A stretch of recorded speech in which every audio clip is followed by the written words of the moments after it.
Ni daun keremak. Dia senang tumbuh. Dalam bahasa Mandarin, Ang Tien Wu. Merah lah, Ang tu merah.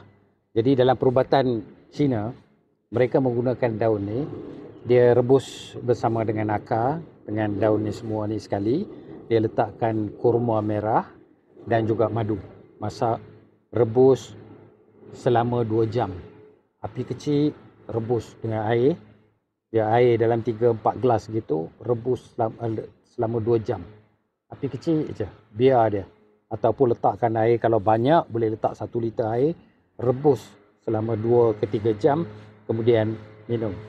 Letakkan kurma merah tu dengan madu. Macam ni, sedap diminum. Dia bagus untuk plak, dikatakan bagus untuk plak dalam salur darah kita. Dan dia juga membantu mengawal kolesterol kita.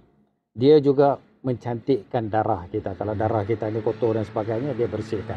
Ini salah satu amalan tradisi orang Cina di China. Di sini saya tak pasti sama ada mereka masih amalkan atau tidak. Tapi ini memang bagus dan boleh diamalkan. Dia tumbuh liar. Keremak ni dia tumbuh liar. Tak ada masalah. Mana-mana boleh cari celah-celah pokok. Dia ada saja. Dan boleh amalkan. Wallahi, astagfirullah.